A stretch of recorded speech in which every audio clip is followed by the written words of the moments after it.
20 questions you should ask yourself and your team. Summarize real quick, and maybe we'll have time for questions. If not, you're free to contact me.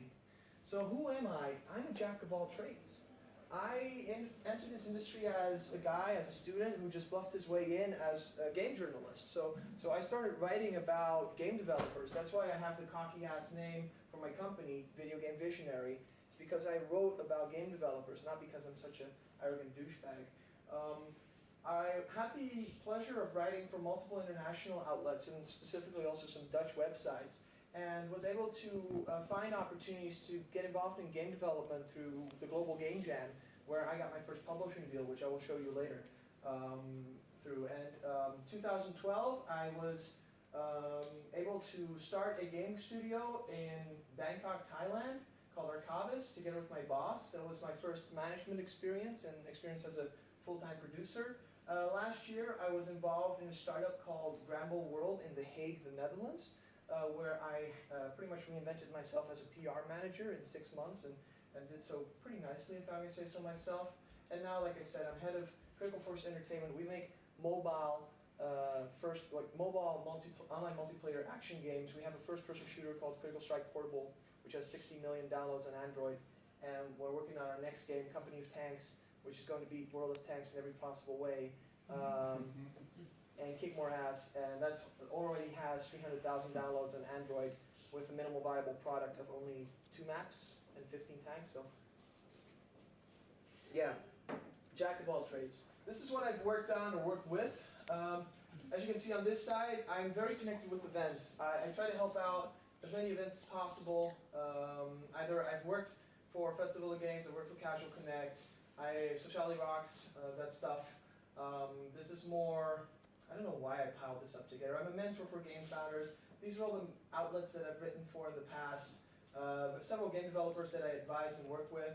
These odd jobs that have nothing to do with games, but paid me a lot of money to help them and advise them. So that was fun. So, like I said, where does all this information come from? Because I was an industry journalist, I kind of abused that position and pretty much always asked the questions I wanted answered by game developers. So that way I got a lot of information and a lot of interesting knowledge. And almost every single interview I had with like top-notch CEOs till QA testers was a little workshop about their world. Like I said, I have a personal startup experience working with 3 different companies that were going through all of the hurdles of starting up and getting attention and getting their products out. Of course, advising multiple studios myself is a great way to learn. I heavily believe in Socratic learning. That means if you talk to people about what you do, you actually learn about it yourself. And of course, last but not least, I just read a buttload of articles. I read everything that's on there. I make giant ass lists, and I try to listen to as many developers as well. I try to go to as many conferences as I possibly can. So I got some bad news for you guys, and that's that most likely in the stage that you're at right now, or if you have a product, you might not be able to use this information, and you most likely will not be able to instantly succeed with what you think you want to achieve. The good news is that that's exactly why I'm giving you these questions. So you can think about your current situation, you can think about what's going on in your career, in your current life, and hopefully avoid the mistakes or quickly make the mistakes and then get up again that I've made in the past 3 months. So one thing, the first question I want you guys to ask yourself is, should we even jam? Now, who has participated in game jams? Yes, thank you. Thank you so much.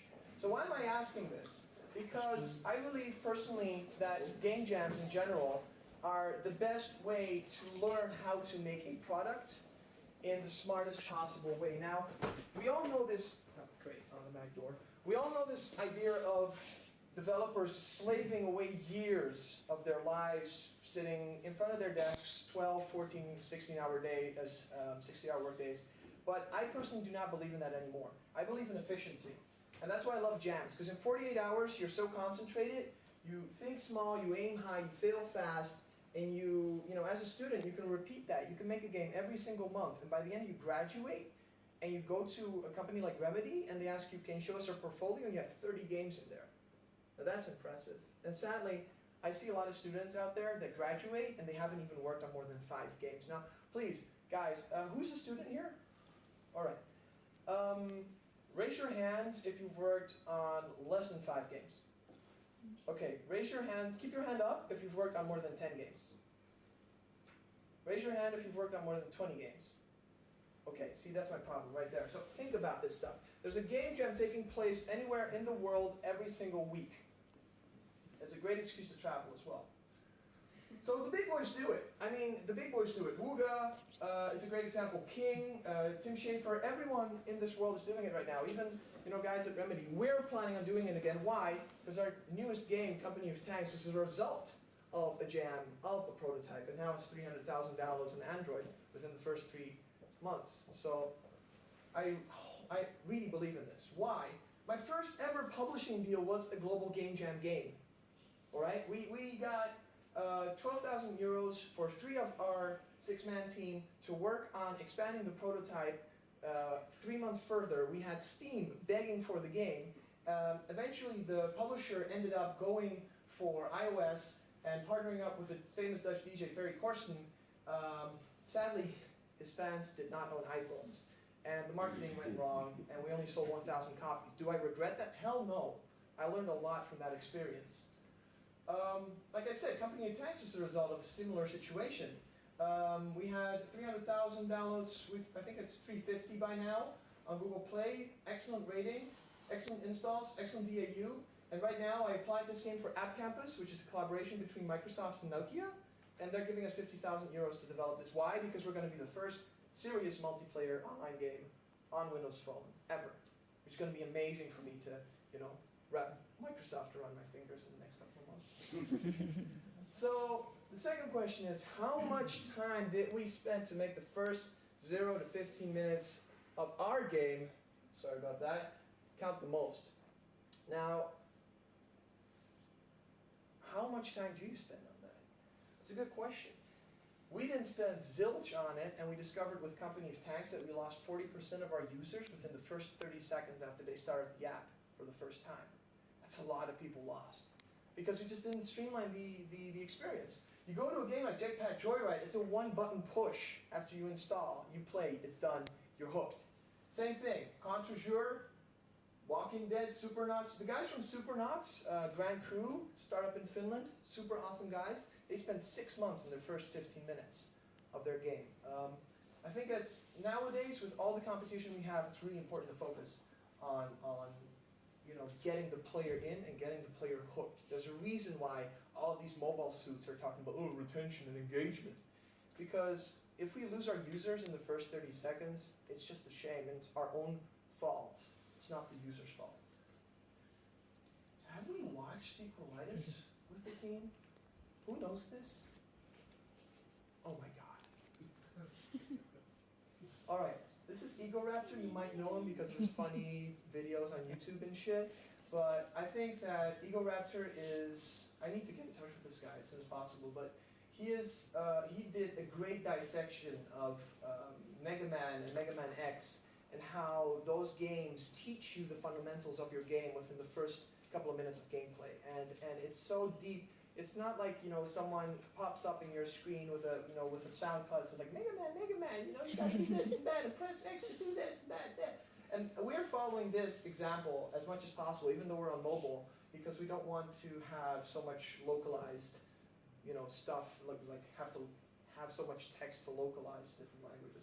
Highly recommend this, if you haven't watched it. So, like I said, we're on the top of it too. We're working on a mock-up to see how we can instantly, through you know, iconography, kind of teach the player how to play our game. Right now it's just too hardcore, and it scares off a lot of people. So we want to ease them into the experience, making everybody feel like they're the master of our game. Okay, where are all of our players going? This is a very important one. I'm not going to tell you what game this is from. It's a project I've worked on. It's funny how, you know, they start up the game, it's like this, then they press on something, and suddenly, where did this chunk go? Like suddenly like a giant ass amount of players left. Analytics and metrics have become super important. Who of you guys were at Matthias's talk from Remedy just before this? I don't have to go into it then. Like it's super clear. If Remedy is even looking into this stuff and has an in-house analytics guy, it just shows how important it is for even indies like us to at least familiarize ourselves with the basics of this practice. Okay, I made a little mistake here. This is number 4. Is our game popular before it's finished? Should our game be popular before it's finished? That should be. I think it should. I think that I personally believe that it's never too soon. You can't show a game to people too soon. I think that we are all, especially the more creative people among us, are kind of stuck with the perfectionism of not wanting to show something that is not finished. But then again, a game is never finished nowadays. We constantly update, we constantly expand.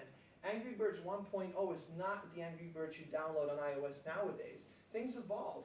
And the sooner you show stuff to people, that's what I do at least, that's what I've learned. The sooner I show this, the sooner I get the proper feedback and the proper recommendations for the partnerships and people I need to talk to get my product out better. Broforce, check out that shit. It's amazing. And those guys get it. A couple of indies out of South Africa. They're amazing. They pretty much have the entire YouTuber community around their freaking finger. They're using all kinds of very smart strategies to get people to love them. And they haven't even released a game. It's still alpha. And everyone knows it. Almost everyone knows it. Because what did they do? They approached YouTubers. They contacted press like, hey, we're working on this. It's still work in progress. They smacked a giant ass alpha stamp on their game so no one could misinterpret that it's still work in progress. And they did all these things. They contacted key influencers in the industry. They go to events. They've even placed versions of the game, because it's Unity, web versions of the game on game portals that have illegally iframed it, put it on different portals that are earning money through ad revenue, but it's getting the word out there.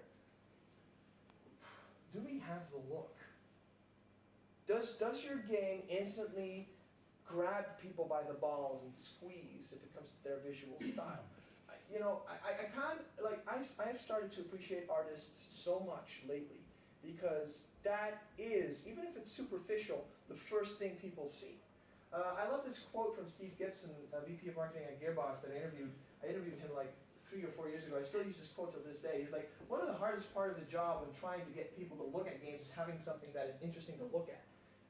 That's exactly the reason why our Company of Tanks game is going totally into the more cel-shaded, more cartoony direction, because we just haven't seen anything like that. Well, yeah, Battlefield Heroes, but that's a PC browser game out there. So we're really trying to find something that distinguishes us from everybody else, even if we have tanks featured in there, and we're not that original.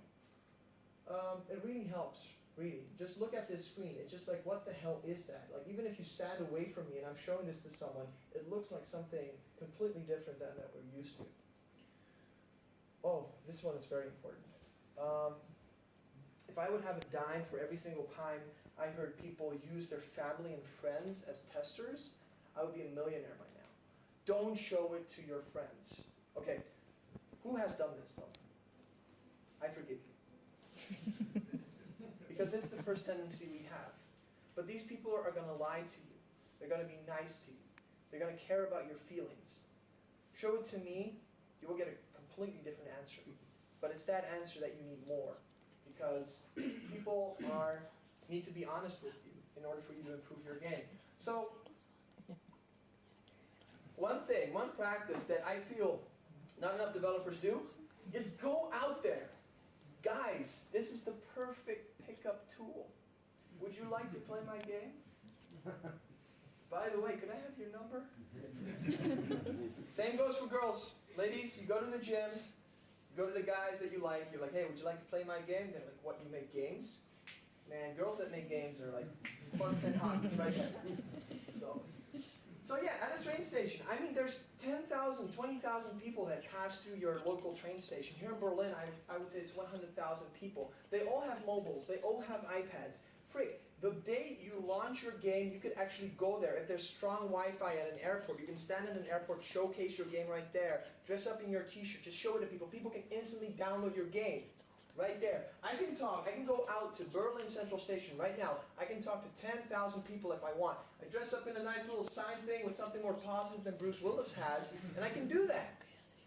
So nothing is stopping you from not having an excuse not to, you don't have an excuse not to show this to a couple of thousand people before releasing it and knowing everything that they think about it.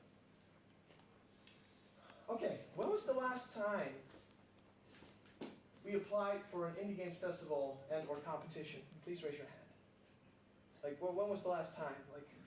When was the last time you guys did that? March. Indie games festival for the BBC. Excellent, excellent. March last year or this year? This year. This year, excellent. Okay. So there's no excuse. I think events are super important. That's why I'm here at Quo Vadis. There's technically no excuse to go out there. Even if you're a volunteer, like some of you guys are, you can have your game in your freaking, on your phone, in your wallet. If you're an artist, have your portfolio there as well. You never know when you can bump into someone. Look at the speaker list. You'll know exactly who passes by you. You'll be like, excuse me, Mr. Taylor, would you mind to give me feedback on my thing? I'm standing here guarding the entrance anyways. I might as well ask you since you're passing by. And trust me, volunteering is the best damn excuse to approach any kind of important person ever. Excuse me, can I help you with something? Do you need something? Are you looking for someone? Instant networking tool right there. Showcasing, of course, helps as well, even though I don't like standing at a booth. It limits me. I like to be mobile more. And, of course, speaking. I mean, the only reason I speak is to meet other people and hear what everyone else is doing. Not just send my message like, we're doing this the best way. My favorite example still is my good friend Shailesh Prabhu from India. He applied for an independent game festival in Portugal. He's from Mumbai, India. And he won. He got flown over, got 5,000 euros, and look at him. He's so happy. He's like, oh my God, look at that hot Portugal chick. What am I doing here? And so if you go to Promoter app, which is a great website and service by your fellow German Andreas Chechner, you can find a calendar with all the submission deadlines. So, and gamecoms.com has a very abundant list of game conferences all around the world. Some of them will fly you over if you win. So it's definitely worth considering. Number 7, do people consider our game a must-have? That's a very important question to ask. I've been closely working with Johannes Roth from Mimi Productions because of their game, The Last Tinker. And how do you get a guarantee that 100,000 people are going to buy your game in the first week after you launch it on Steam? Well, I don't know. I don't think anybody has that answer. But if you put a video on YouTube and a YouTuber posts it and it gets 20,000 views and you see 100 comments and 50 of those say, oh my God, I love this game, I'm going to buy it, well, that's close to an indication. But you can never be too sure. In the end, it's about a gut feeling. Do you believe that your game will get 100,000 downloads? Do you believe you've done enough? Do you believe that there's any other way that you can be smart and engage people to be convinced that they should buy your game at launch? It's really a gut feeling, but if you ask me about Company of Tanks, I feel like we're going to be the first, like the biggest, even if it's just Windows Phone and nobody likes that platform, I want to be the biggest one there, because it's a blue ocean. We're going to have an amazing opportunity to be the first serious multiplayer game on it. And then, I don't care about how small the audience actually is. I'm going to be the first and the most awesome. So I have that feeling. I think we have a must-have. And I think that's very important. It's important to believe in your own product. You can always try to be a must-try. Use boobs and ass like Queen's Blade did. I love this. It's just so ridiculous. But they are doing good business. So it works, right? Okay. Also, you're all students. I understand that this might not be keeping you busy, but I'm 27. I wasn't expecting to be in charge of 17 people and the salaries of 5 full-timers, 5 part-timers, 4 freelancers, and a buttload of interns at this age. And yet again, here I am. In the past 3 months, I've been learning every single thing here over and over again. Luckily, I had some preparation in the past, but now, Now I'm in charge of a company that burns 20,000 euros a month on salaries and costs, and I need to make sure that we get revenue. In the end, we're talking about people who have, mouths to feed in your team. So are we prepared for business? Are we prepared for serious business? That's a good question. I wasn't. I had to learn the hard way. But it's in the small things. Just having your assets on your mobile, always carrying your game around, showing it to any random stranger you can, having a good elevator pitch, being able to explain your game in 30 seconds is incredibly crucial, because you don't know when your conversation is ended because someone needs to go into a meeting, or is being, that important CEO is being interrupted by 10 other people that want to talk, that want to talk to him. An investor deck? What? Soft launch numbers? Like, we launched a game on Android with 2 maps, Company of Tanks, and it's technically just a soft launch. We just wanted to see what happened, and 300,000 people typed in tank on Google Play and downloaded our game. That's amazing, right? There's an awesome talk by Kadri Ugant. That's the lovely lady who's lying over there in a very nice, attractive position. She's part of the directors of Game Founders, which is a startup accelerator in Estonia. And she gave a great talk on how to prepare yourself for that kind of stuff, and what, for example, Game Founders looks at when they evaluate startups. I can highly recommend it. Where's our investor deck? Investor decks. What are investor decks? It's pretty much a 50 slide size presentation where you say, this is why we're awesome. I've just been building that myself, and it's quite interesting. Quite interesting to do. Not because I necessarily need an investor, is because I now have, a diamond compressed message of why we're awesome and why our products are cool. Now, I'm not telling you, should we do that? But if you want to take your company to the next level, if you see that you have something successful, this is what, for example, all the Finnish startups are doing. And we're talking about guys who are 5 or 6 guys. They have some experience at Rovio, and they get $2 to $6 million of venture capital with nothing in their hands at all. And that's just crazy. That's why right now we're preparing for this stuff. There's actually, if you go to Series C.fi, you have all kinds of templates. I didn't even know this existed until 2 weeks ago, right? Templates for shareholder agreements, for pitch decks, for all this kind of stuff that in the end you will need if you want to run a company with your fellow team members. You can't stay and just be call yourself a company without having a registered, LLC or something. And once you start publishing games on Steam, you will need to straighten out your administration and all that kind of stuff. It's kind of like growing up very fast, in a sense. This is a part that is most important for me personally. Like I said at the start of my talk, how smart are we about everything we do? I've seen too many people slave away entire years of their lives in something, and then they look back and they're like, oh snap, if only I would have automated that, I would have had an intern for this, I would have outsourced that, I would have saved a big chunk of my life. When I was in a heavy depression back in 2011 following some personal adversities in my life, I was able to pick up this book, The 4-Hour Workweek by Tim Ferriss. I highly recommend it for all of you.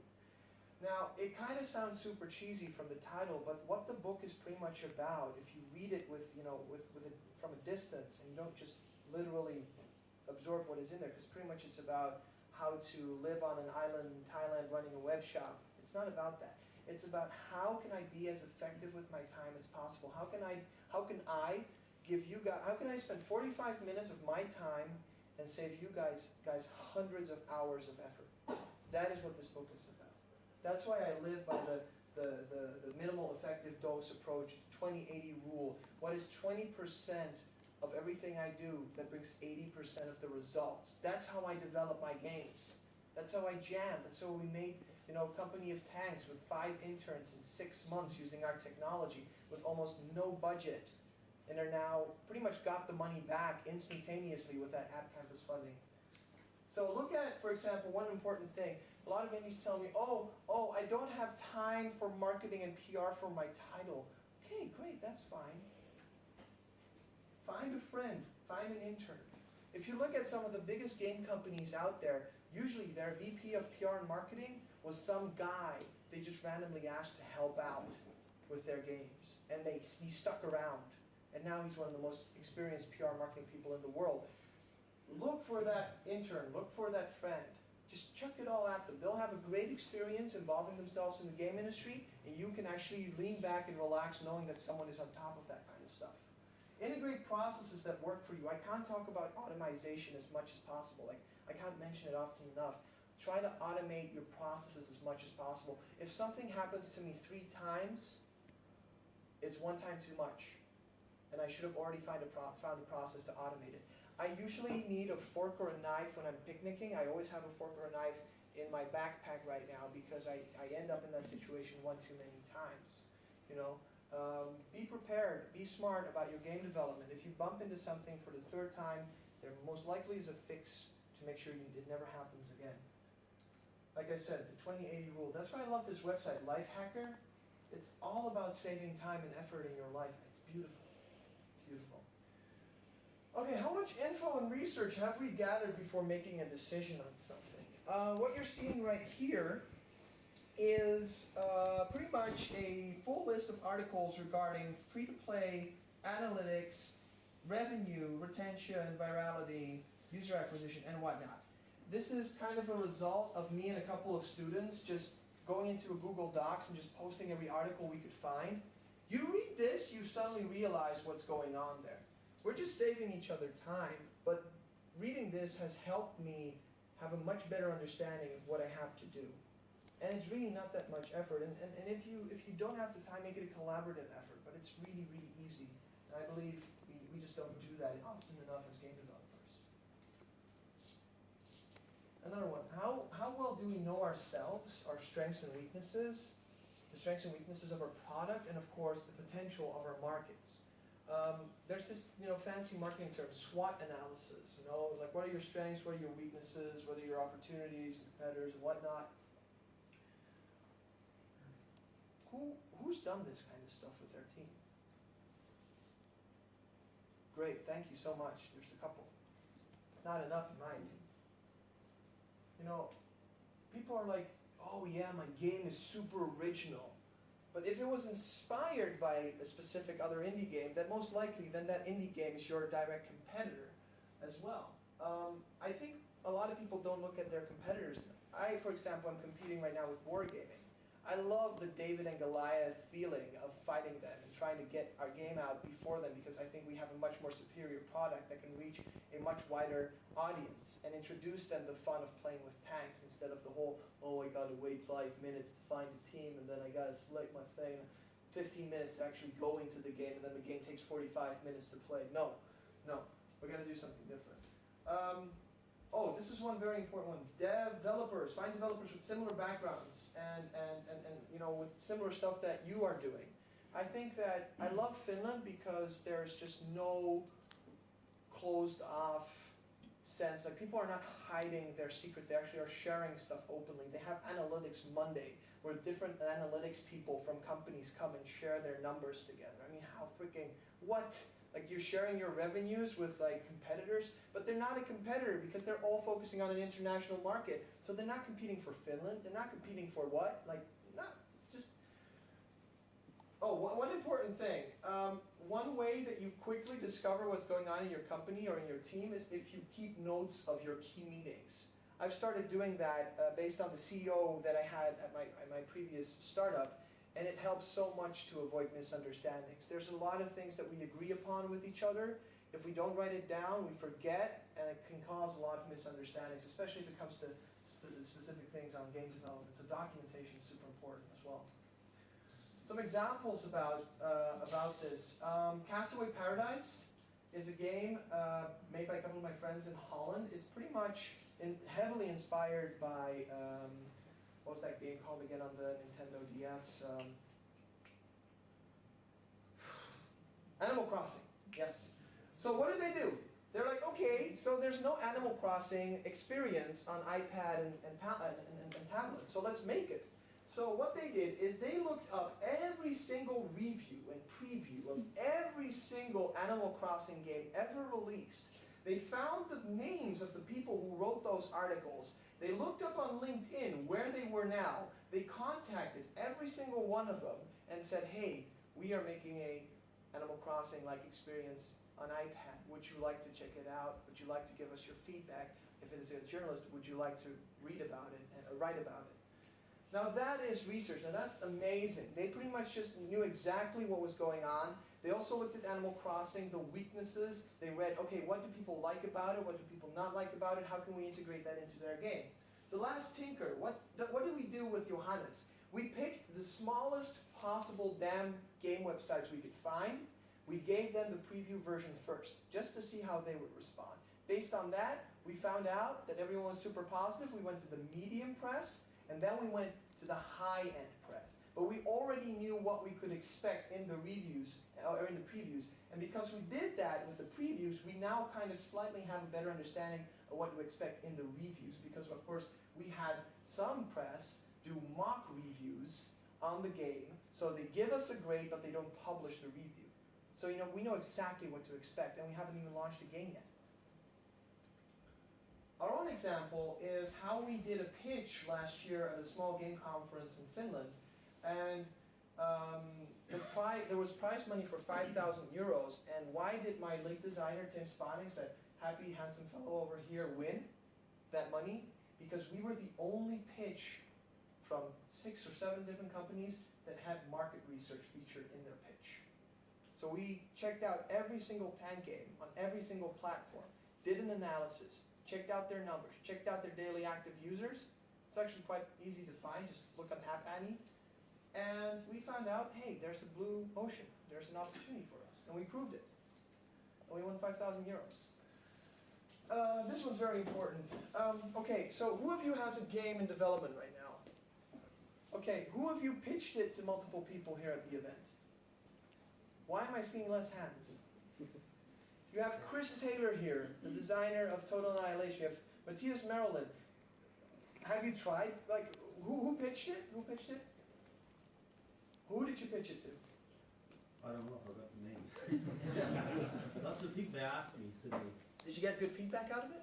yes. Good. Great. So, I like to think that there is no, like, have you ever, I'm sure you had, have you ever had this experience where you go up to an important person, you introduce yourself, he's like, leave me alone, you're not important to me. Me too. I lived in Los Angeles for 9 months on an exchange program. I literally had moments where I introduced myself to someone, hey, nice to meet you, oh, hey, nice to meet you too. Within 30 seconds, they would have just turned around and walked away, and I was just like, why? And I realized, if I don't make myself interesting in 30 seconds, those people will most likely walk away from me. I was talking to rappers, I was talking to porn stars, I was talking to actors, big shots, all that stuff, and I learned a very valuable lesson. It's like, any person, you need to make sure that they instantly realize where you're interesting to them. So blow people away very quickly with what you have. Also, if you have something, show it. Like, show the core gameplay. Sometimes you maybe aren't able to show a game, just have a small 30-second video on your phone. Who knows Leviathan Warships from Paradox Interactive? Oh my god, I should have integrated that. Paradox did an amazing job with the trailer for that game. It just blew my mind away. And fortunately, I was able to give the CEO of Paradox an award for that trailer at Game Connection San Francisco, because I was moderating that award show. And that video is just Leviathan Warships. Look it up. I'll put an updated version of the slides with the link right here on SlideShare later this weekend. But one important principle: why everyone? My idea is I heavily believe in the 6 degrees of Kevin Bacon. I know I met one of you guys today here, and it was a gentleman who's actually sitting in the audience. He was telling me how he was working for this gambling company, and then we started talking a bit more. And I could have just stopped right there and be like, oh yeah, not interesting, bye-bye. But then I found out that he is from Sweden, that he knows people from DICE. I love DICE, great company, Battlefield is my favorite game. And that he used to work with John Romero at Ion. And I'm just like, if I would have not spent this couple of extra minutes with him, I would have never known that he has a lot of friends with me in common. and I would have never given that attention. Never underestimate the value of a person. If he is not valuable, or he or she is not valuable to you directly, most likely they know someone who is. This has gotten me jobs, this has gotten me friends, this has gotten me dates in this industry. How much do we measure? This is kind of like the same thing. I would say that there's a difference between actually having analytics and measuring stuff. Right now with Johannes at Mimimi, we are actually measuring exactly how many members of the press they've contacted, how many of them have replied, how many of them have we reached out on Twitter. We're pretty much doing a full R&D process around their PR and marketing campaign, so we know exactly at the end how we can improve it for the next time. We did the preview version now. We have all that data, we can take it to the review version. I think that, as students, as possibly some of you guys are university students or University of Applied Sciences students, it's super important that we don't forget that what we're making are systems, and systems can be measured, and our activity and experience usually comes down to cool numbers that can tell us more about how to improve our experience. This is incredibly valuable, especially for me right now with the games that we're making. What are we sharing? Another lesson that I think is incredibly valuable is every single one of you, whether you're 18 years old and a student or 60 years old and you don't even want to touch my mobile game because you can't control it, every single one of you has something valuable for me. It's my responsibility to find out what you have to offer. There's a young gentleman in the audience who at one point at Wada's presentation stood up and asked him a question, the creator of thank you, Harvest Moon. He stood up and he just started asking the question in Japanese. And I'm just like, holy crap. And he's asking, what do I need to be interesting for a Japanese company? But dude, you just answered your own freaking question. But, that's not the point of this slide. The point of this slide is, I'm standing here in front of you because I know the value of sharing. I know that every single one of you has something to offer to me, and I know that I most likely have at least one of these questions or something to offer to you. The question is, how do we find out what that is? The only way to find out is by reaching out, by sharing, by posting, by writing, by YouTubing, by I don't care, by coming to these events. Insights, numbers, there's a ton of postmortems online. I collected a list of over 100 mobile game postmortems. Sometimes people come up to me and they're like, hey, we have a puzzle game and we want to earn through level packs. I'm like, I have 20 postmortems right here that prove that level packs do not sell zilch. Did you read them? No. I'm like, here, go read them. Okay? Valuable contacts, same thing. If you can vouch for someone, please do. I wouldn't be standing in front of you if people would not have stuck out their necks for me. And it's amazing, and it's amazing to have, as a small game journalist in the Netherlands, PR marketing people from the Netherlands give me exclusive access to developers when I was just a pipsqueak, nobody knew. And now, I have the opportunity of sometimes recommending them for a new job. I cried. I was like, what? This guy from Bethesda left the company, and he contacted me, and I hooked him up with a couple of people, and I'm just like, it almost brings tears to my eyes to think that I actually have that power now. Because he believed in me 7 years ago. Same thing, opportunities and jobs, like I said. Even a place to stay. I'm crashing with someone from Vuga tonight and tomorrow night, because we became friends a long time ago, 6 years ago, and now she joined Vuga before working in Ukraine, and now I got a place to stay. It's amazing. Especially our mistakes. I made a ton of mistakes. All of the stuff that you're seeing right here most likely was because I did it wrong first. And I want you guys to avoid that, or try to avoid that. I mean, even in the end, it's not about not failing, it's about failing and getting up as soon as possible.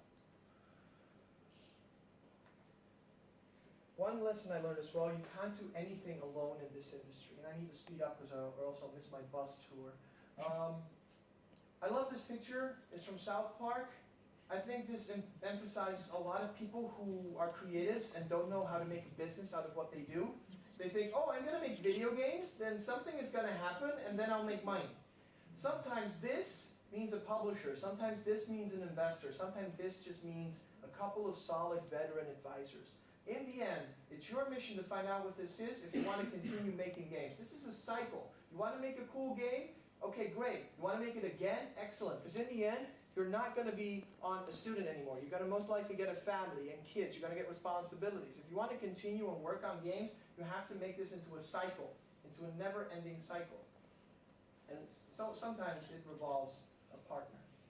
Good example, Super Crate Box, made by two guys. Okay? But their Vita version was made by a bus driver. He ported that. A bus driver. Excellent story. Our example. We found out that our web version was being iframed, illegally iframed, by 300 websites, portals that were featuring cellulitis and sex ads around our game.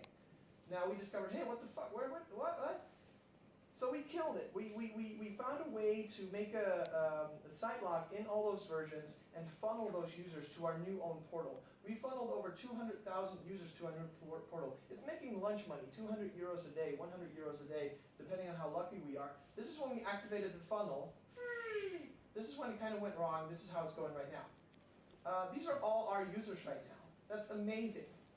Our control, our users. And we partnered up with a company from Romania to help us do this within a week, who run their own girly web portal with 28 million people coming in a month playing dress-up games. And we're a first-person shooter. But this stuff is universal. Are we making ourselves better and stronger people? What's this? I don't know. These are 4 books that I can highly recommend. This one is really good for networking. This is how I made a lot of friends. It's a cheesy title, but Dale Carnegie is a genius. This is a book that I was recommended by over 20 game developers when I was in my depression and I wasn't sure what the purpose of my life was. This book is helping me a lot with my management challenges right now. And this book is just life-encompassing important. Like, I think that a lot of people and a lot of things we do often are determined by how afraid we are of doing them. Preparing yourself mentally for success is just as important as failure. This article was published recently in the New Yorker. Rami Ishmael from Flambeer initiated it. I had a very furious discussion with him regarding this on Facebook, and eventually was able to sit down with him and discuss about this in more detail. I personally believe that both failing and succeeding very fast and very hard is synonymous to growing up incredibly fast. Now, this article was about how game developers were quickly getting rich and suddenly found themselves not knowing what to do with the money, feeling depressed, feeling guilty about that experience. That tells me one important thing. That tells me that people around them never advised them to look inside of themselves, to get to know themselves better, to embrace their qualities, and celebrate their qualities and embrace their weaknesses. This means they were not prepared for what was to come. That's why I'm standing here in front of you telling you about this stuff. If you are successful, there's many things you can do. But the first thing I would do is to find kindred spirits and ask for advice. Be prepared for both failure and success, because sometimes success can be even harder than failure. How do we embrace the power of timing? So as I'm standing here with you guys right now, my lead designer, Tim Spanings, was at App Campus headquarters in Espoo, Finland, showing our Company of Tanks game to a range of Nokia and Microsoft people. We were invited to an event in Beijing at the start of May to showcase the game with 9 other App Campus participants. At the same time, I was talking to an investor that is interested in investing in us, and guess where he's based? Beijing. That's timing for you. If I combine this with the fact that Wargaming is releasing World of Tanks Blitz somewhere, hopefully, most likely, only in Christmas, it means I have a 9-month window, or 8-month window right now, to kick ass and chew bubblegum. Other examples of this, Razogun is pretty much PS4. PS4 is Razogun. Same thing with Titanfall. They call the Xbox One the Titanfall machine for a reason. I just gave you our example with Company of Tanks. We couldn't have timed this better. What ways can we work with and streamers? These guys are amazing. These guys don't play to judge us. They play to enjoy us. And they give the most valuable feedback out there. And their users, their viewers, are honest to God, honest about what they see and experience. And those comments are valuable. It's incredibly amazing what these guys can do to you. Please get in touch with them. Maybe you have a YouTuber in your own friends circle. Talk to them. How do we get out of the trenches enough? You guys might be here. You're the lucky few. What about the rest of your team? How are you guys making sure that all of the insights, all of the information, all of the discussions that you've gathered here are passed on to them, and they don't get lost in the daily crunch of only seeing this and their game from up close. That's why I go to events. Right now, I've been with this company for 3 months. I'm responsible for the entire team. Every single month, I've been away for 1 week to conferences, and I'm not happy about it. Actually, I'm feeling incredibly shitty, but this reminds me why. I need to be out there and talk to you guys. So I'm sure that what we're doing at home is the right stuff, and we make the right decisions. A bonus. Should we quantify our work? Yes. This is pretty much a quantification of everything I've earned in this period of time. Now, bear in mind, I was still in college in this period. This is half of a year. I was depressed and jobless in this year. I was in Thailand in this year, and I worked only 6 months in 2013. I could have earned, if I would have worked full-time and smart, and not have had so many travel experiences, I could have earned 600,000 euros in pretty much total of this time. But I spent almost half of this entire time abroad and having fun. I can highly recommend quantifying your work. It gives you a lot of insights of where you were, where you are, and where you're going. And of course, the second, this is my career in numbers. I also did this. I collected all the information that I had. I even collected all of the business cards that I had, the contacts in my Gmail using an app called Smarter. It kind of puts you into perspective where you've been, what you've achieved. I can die a happy person tomorrow, I can tell you that. Okay, did you watch my other lectures? I have a couple of other lectures that go more into detail on these kind of specific things. You can find it on my YouTube channel, youtube.com/visionary. Contacts, you can find me on Twitter. You can mail me at this email, and you can find my slides over here. Thank you. And sadly, I don't have time for questions because I need to rush to a bus and get my suitcase. But I'm really accessible. I'm going to be at Amaze tomorrow, and I'm sure that I'll see a couple of you guys in another conference. So thank you so much for your time.